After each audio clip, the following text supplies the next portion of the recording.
அவ்வளவு அசிங்கப்படுத்துறத நம்ம கண்கூடா பார்த்தோம். குறிப்பா 2021 சட்டமன்ற தேர்தல், 2024 நாடாளுமன்றத்துடைய தேர்தல்.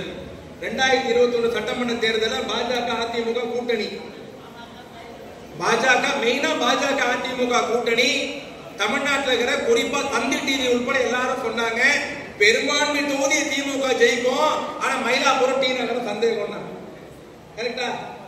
ஏன்டா பிஜேபியும் அதிமுகவும் கூட்டணி இருக்குது, அதனால மயிலாப்பூர் வராது.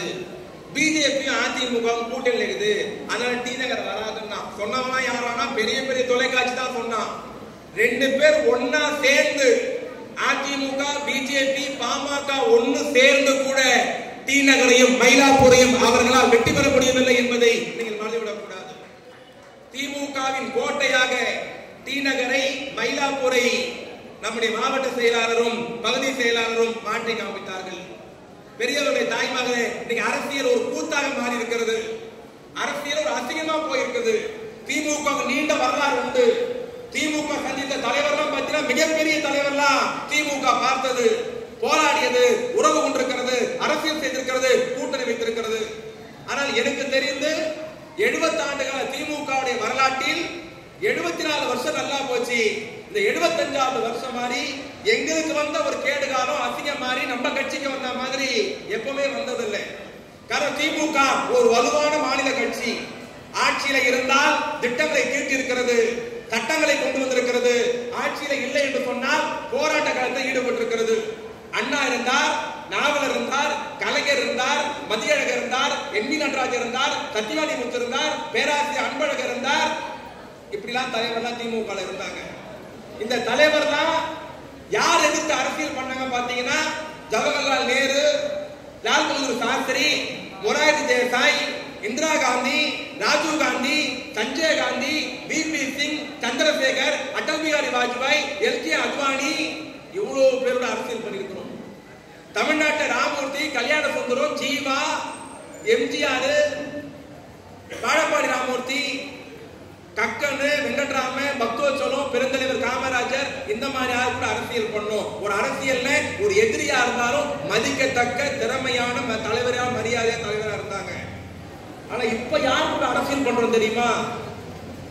இப்ப நம்ம பண்ற அரசியல் யார் கூட பண்றோம்னா அணிலு, கரப்பாம்பூச்சி, ஆட்டுக்குட்டி, இன்னொருத்தவங்க யாரும் இருக்கானே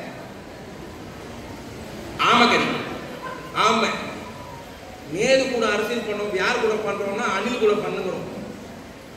இந்திரா காந்தி கூட அரசியல் பண்ணது யார் கூட பண்ணோம்? இப்ப ஆமை கூட பண்ணுகிறோம். ராஜீவ் காந்தி கூட பாலிடிக்ஸ் பண்ணிட்டு இப்ப யார் கூட பண்றோம்னா கரப்பாம்பூச்சி கூட பண்ணுகிறோம். இப்ப நாங்க அரசியல் மேடையில பண்றதா வண்டலூர் ஜூல பண்றதானே தெரியல. எங்களுக்கு தகுதியான எதிரி இன்னைக்கு தமிழ்நாட்டில் யாருன்னா இருக்கிறான்னா ஆணவமா சொல்லல, தன்னையும் வளர்த்துக் கொள்ளவில்லை, தன் இயக்கத்தையும் வளர்த்துக் கொள்ளவில்லை. பெருமையோடு சொல்கிறேன், திராவிட நாடு முதலமைச்சர் கழக தலைவர் அண்ணன் தளபதிக்கு நிகரான ஒரு தலைவர் தமிழ்நாட்டில் இன்று இல்லை என்பதை மறந்துவிடக்கூடாது. யார் இருக்கா? சொன்ன போய் திருப்பி திருப்பி சொல்ல எடப்பாடி பழனிசாமியா?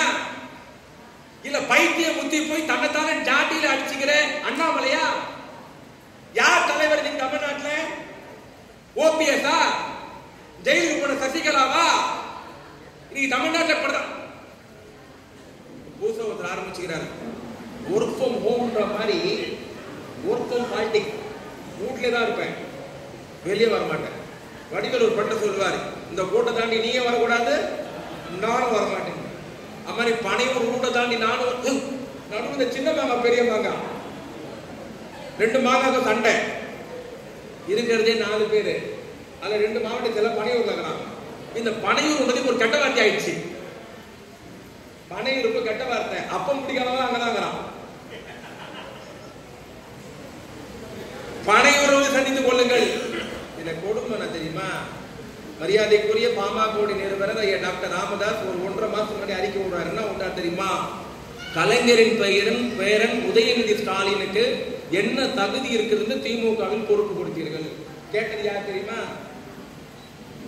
பெரிய மாங்கா ராமதாஸ் கேட்டார். சில அரசியல் பண்றார், திமுக கிண்டல் பண்றார், அரசியல் பண்றார். அதனால கேட்கிறேன். உடனே பதில்லாம் சொன்னோம். எப்படி பதில் சொன்னோம்னு நினைக்கிறீங்க? நான் சிம்பிளா சொன்னேன், கலைஞர் பேரன நாங்க அவரை பார்க்கல, அவரை நாங்க கலைஞராவே பார்க்கிறோம். கலைஞரை போலவே அரசியல் செய்கிறார், கலைஞர் மாதிரி பேசுறார். உடனே ட்வீட் போடுறான், அவர் எப்படி கலைஞர் ஆயிடுவாருன்ட்டு. உங்களுக்கு ஒரு உதாரணம் சொல்றேன். 2009 மன்மோகன் சிங் பிரதமர், கலைஞர் தமிழ்நாட்டில் துணை முதலமைச்சர். அப்போ சேது கால்வாய் திட்டம் ராமநாதபுரத்தில் துவக்கி வைக்கப்படுகிறது. அந்த சேது கால்வாய் திட்டம் துவக்கி வச்சுட்டு வந்துட்டாங்க. 2500 கோடியில கால்வாய் திட்டம். இன்னும் நிறைய பேருக்கு தெரியாது சேது கால்வாய்னா என்னன்ட்டு. இப்ப மெட்ராஸ் ஹார்பர் துறைமுகத்து ஒரு கப்பல் வருதுன்னா, மெட்ராஸ் ஹார்பர் புறப்பட்ட கப்பல் இலங்கையை சுத்திக்கிட்டு கல்கத்தா துறைமுகம் இல்லைன்னா தூத்துக்குடி துறைமுகம் போகணும். கல்கத்தா துறைமுகத்திலிருந்து ஒரு கப்பல் தூத்துக்குடி துறைமுகத்துக்கு வரணும்னா இலங்கைக்கு போயிட்டு தான் தூத்துக்குடிக்கு வரணும். நடுவில் சின்ன வழி இருக்கு, வர முடியாது, மேடா இருக்கு. அந்த மேடை தூர் வாரத்துக்கு பேரு தான் சேது கால்வாய் திட்டம். 13 நாள் போயிட்டு வர கப்பல்ல 3 நாள வர வைக்கிற மாதிரி ஸ்கீம். அது சேது கால்வாய் திட்டத்துக்கு மன்மோகன் சிங் படிச்ச மேதை 2700 கோடி ரூபாய் கொடுத்தாரு. திட்டத்தை நிறைவேற்றுங்க, 10 லட்சம் பேருக்கு வேலை கிடைக்கும், தென்னாடு பொருளாதாரத்துல செழிக்கும், தமிழ்நாடு வளரும் அப்படின்னு திட்டத்தை ஆரம்பிச்சார் கலைஞர் சொல்லி. உடனே டெல்லியில வடநாட்டு ஒரு சாமியார் என்ன சொன்னான்னா, சேது கால்வாய் திட்டத்தை நிறைவேற்றக்கூடாது. ஏன்னா 2 லட்சம் வருஷத்துக்கு முன்னாடி அங்க ராமர் பாலம் கட்டினாருன்னா. எப்போ 2 லட்சம் வருஷத்துக்கு முன்னாடி அங்க ராமர் பாலம் கட்டி இருக்கிறார். ஆகவே சேது கால்வாய் திட்டத்தை நிறைவேற்றக்கூடாதுன்னு உத்தரப்பிரதேச ஒரு சாமியார் சொன்னார். உடனே எல்லா செய்தியாளரும் கலைஞர்கிட்ட வந்தாங்க. ஐயா, நீ 2007 கூட திட்டத்தை ஆரம்பிச்சு வச்சிருக்கீங்க, ஆனா உத்தரப்பிரதேச ஒரு சாமியார் ராமர் பாலம் கட்டி இருக்கிறாரு, ஆகவே திட்டத்தை நிறைவேற்ற கூடாதுன்னு சொல்றாங்களே, இத பத்தி உங்க கருத்து என்னன்னு கலைஞர் உடனே சிரிச்சுக்கிட்டே கேட்டார். ராமர் பாலம் கட்டினாரா? எந்த இன்ஜினியரிங் காலேஜில் படிச்சு பாலம் கட்டினாரு அப்படின்னு கலைஞர் கேட்டார். நான் கேட்கல, இது 2009 கலைஞர் கேட்டார். எந்த இன்ஜினியரிங் காலேஜில் படிச்சாரு அவர் பாலம் கட்டுறதுக்கு அப்படின்னு கலைஞர் கேட்ட உடனே அந்த உத்தரப்பிரதேச சாமியார் என்ன தெரியுமா சொன்னா, அவன் சொன்னதை அப்படியே சொல்றேன். ராமரை கலைஞர் நான் சொல்றேன், அவன் கலைஞர் சொல்லல. அவன் என்ன சொன்னான்னா, ராமரை கருணாநிதி இழிவுபடுத்தி விட்டார், ஆகவே கலைஞரின் தலையை யார் சீவி கொண்டு வருகிறார்களோ அவருக்கு 1 கோடி ரூபாய் தரேன். அப்ப அன்பழகன் மாவட்ட செயலாளர் எல்லாம் இருக்கும். என்ன சொன்னா, கலைஞரின் தலையை யார் சீவி கொண்டு வருகிறார்களோ 1 கோடி ரூபாய்ட்டு மாவட்ட செயலாளர் அன்பழகன் பயங்கர டென்ஷன் ஆயிட்டாரு. போராட்டம் வெடிக்குது, பிஜேபி ஆபீஸ் அடிச்சு உடைக்கிறோம், ஒரே டென்ஷன். உடனே மறுநாள் 2 நாள் கழிச்சு எல்லாம் நூத்துக்கணக்கான செய்தியாளர் போய் கலைஞர் மைக்கு நின்று கேட்டாங்க, ஐயா உங்க தலையை சீவி கொண்டு வந்தா 1 கோடி ரூபாய் தரேன் சாமியார் சொல்றாரு, நீங்க என்ன நினைக்கிறீங்கன்னு கலைஞர் சிரிச்சுக்கிட்டே நிறைய தடவிக்கிட்டே சொன்னார். நான் என் தலையை சீவிய 10 வருஷம் ஆச்சுன்னு தலையில கை வச்சுக்கினேன். இது 2009. அப்படியே அப்படி வரும் 2024. கலைஞருக்கும் உதயநிதிக்கும் ஒரு ஒற்றுமை இருக்குன்னு சொன்னல, கலைஞருடைய ஜெராக்ஸ் தான் உதயநிதின்னு சொன்னல, கலைஞர் இருக்கிற அதே நெக்கில் நையாண்டி உதயநிதி இருக்குன்னு சொன்னல, கலைஞர் இருக்கிற அதே பேச்சாட்டம் உதயநிதி இருக்குன்னு சொன்னல. அது உதாரணம் சொல்றேன். 2009 கலைஞர் எப்படி பதில் சொல்றார், 2024 பெரியார் திடலான உதயநிதி பேசுகிறார், சனாதனத்தை ஒழிக்கப்பட வேண்டும், சனாதனம் அந்த நாட்டுக்கு தேவையில்லை, சமதர்மம் வேண்டும், ஒற்றுமை வேண்டும் அப்படின்னு பேசுறார். சனாதனம் ஒழிக்கப்பட வேண்டிய ஒண்ணுன்னு இங்க உதயநிதி பேசுற உடனே டெல்லியில இருக்கிற ஒரு சாமியார் பேட்டி கொடுக்கிறான், சனாதனத்தை உதயநிதி அவமானப்படுத்தி விட்டார், ஆகவே உதயநிதியின் தலையை யார் சீவி கொண்டு வருகிறார்களோ அவருக்கு 10 கோடி ரூபாய் தருவோம் அப்படின்னு டெல்லியில சொல்லிட்டான். உடனே மறுநாள் காலை எல்லா டிவிஆர் உதயநிதி வந்துட்டான். எல்லாம் மைக்கு நீட்டினாங்க. என்ன கேட்டாங்க தெரியுமா, சார் உங்க தலையை சீவி கொண்டு வந்தா 10 கோடி ரூபாய் தரேன் டெல்லி சாமியார் சொல்றாரு, என்ன நினைக்கிறீங்கன்ட்டு. கலைஞர் பேர இல்ல, எப்படி நம்ம சிரிச்சுனே பதில் சொன்னாரு, என் தலையை சீவதுக்கு 10 கோடி ரூபாய் இருக்கு, 10 ரூபாய் சீப்பு இருந்தா போதும், என் தலையை நானே சீவிப்பேன். கலைஞர் சொன்ன அதே பதில், அதே நெக்கு, அதே நையாண்டி. இன்னொரு விஷயம் பெருமையோட சொல்லணும்னா, மோடி 11வது வருஷம் ஆட்சி நடத்திட்டு இருக்கிறார். இந்த 11 வருஷத்துல அவர் மொத்தமா பத்திரிகையாளரை சந்தித்தது 4 முறையோ 3 முறையோ தான். ஆனா ஆட்சிக்கு வந்த 4 ஆண்டில் 58 முறை செய்தியாளரை சந்தித்த ஆண்மையுள்ள தலைவன் உதயநிதி ஸ்டாலின் என்பதை யாரும் மறந்துவிடக்கூடாது. நான் முதல்ல சொன்ன மாதிரி இவ்வளவு பிரச்சனைகளை சந்தித்து வந்திருக்கிறோம்.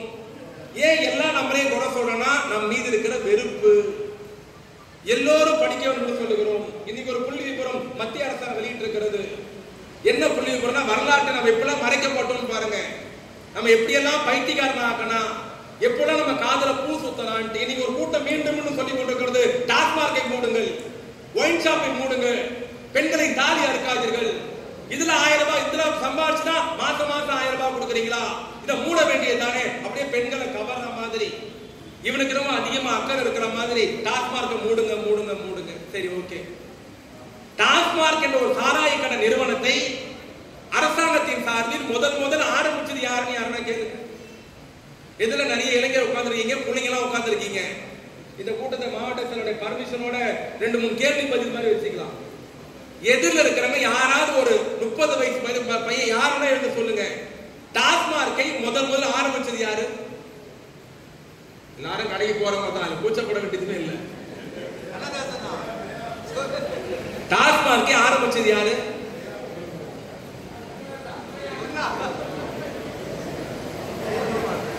தெரியுமா இல்ல கூச்சம் பண்றீங்களா? தெரியுமா தெரியாதா? ஜெயலலிதா இல்ல, அதான் தப்பு. எம்ஜிஆர். யார் சொன்னது எம்ஜிஆர்னு?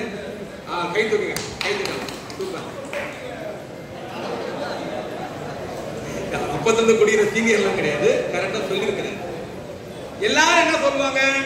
எம்ஜிஆர் சத்துணவு கொடுத்தார், எம்ஜிஆர் சத்துணவு கொடுத்தார். நம்ம மனசுல அப்படித்தான் இருக்கு. இன்னி வரைக்கும் என்ன சொல்லிருக்கிறோம்?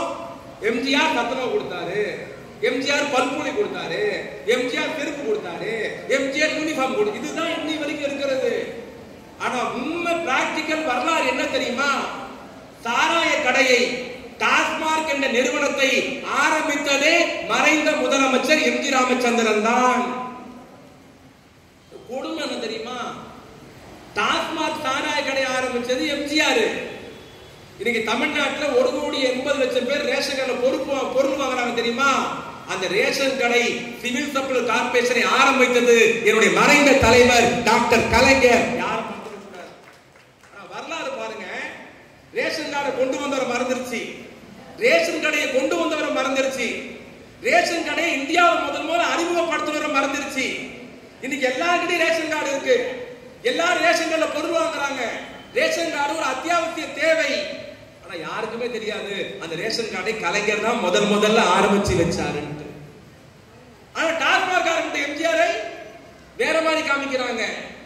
ரேஷன் கார்டு ஆரம்பிச்ச கலைஞரை இங்க இருக்கிற ஊடகங்கள், புத்தகங்கள், வரலாறு எப்படி தவறா பதிவு பண்ணி வச்சிருக்கு? கலைஞர் எதுவுமே செய்யல. சாராய கடை ஆரம்பிச்ச கலை எம்ஜிஆர் நல்லவர், டாஸ்மார்க் ஆரம்பிச்ச எம்ஜிஆர் நல்லவர், அந்த சாராய கடையை கவர்மெண்டே விற்கும்னு சொன்ன ஜெயலலிதா நல்லவங்க. ஆனா இன்னைக்கு 1,80,00,000 பேர் வாங்குற ரேஷன் கடையை சிவில் சப்ளை கார்பரேஷனை கொண்டு வந்த கலைஞர் வரலாற்றில் மறைக்கப்படுகிறார். இன்னைக்கு எடுத்துக்க, நிறைய மகளிர் உட்கார்ந்து இருக்கீங்க, இவ்வளவு மகளிர் உட்கார்ந்து இருக்கீங்க. எத்தனை பேருக்கு தெரியும் இந்தியாவிலே சொத்தில் சம உரிமை தந்த முதல் இயக்கம், முதல் ஆட்சி திமுகவுடைய கலைஞருடைய ஆட்சி? எத்தனை பேருக்கு தெரியும்? அதை விட இன்னொரு சிறப்பு சொல்லட்டுமா? உள்ளாட்சியில ஏதோ நம்ம அக்கா திருமதி பாஸ்கர் கூட கவுன்சிலரா இருக்கிறாங்க. உள்ளாட்சியில் முதல் 96 மேயர் எலெக்ஷன் நடக்கிற பொழுது 33% பெண்களுக்கு இடஒதுக்கீடு கொடுத்த முதல் இயக்கமும் திமுகவும் தலைவரும் திமுக ஆட்சி தான். சரி, அதுக்கு அடுத்து கலைஞர் 89 சட்டம் போடுறாரு. என்ன போடுறாரு தெரியுமா? துவக்க பள்ளிக்கூடங்களில் ஆசிரியர்கள் எல்லாமே பெண்களாகவே இருக்க வேண்டும் என்று சட்டம் போட்டவரும் கலைஞர் தான். 1 இருந்து 5 வரைக்கும் சாரே கிடையாது, எல்லாம் டீச்சர் தான் இருக்கணும். அரசு நிர்வாகத்தில் 33% இடஒதுக்கீடு, டீச்சர்ல இடஒதுக்கீடு, சொத்துல சம பங்கு. இதெல்லாம் யாரா கொடுத்தது? திமுக. இன்னொரு விஷயம் ஓடிட்டு இருக்கு, மகளிர் போலீஸ். இங்க எல்லாரும் சொல்லுங்க, மகளிர் போலீஸ் யார் ஆட்சியில முதல்ல வந்தது? எந்த வருஷம்?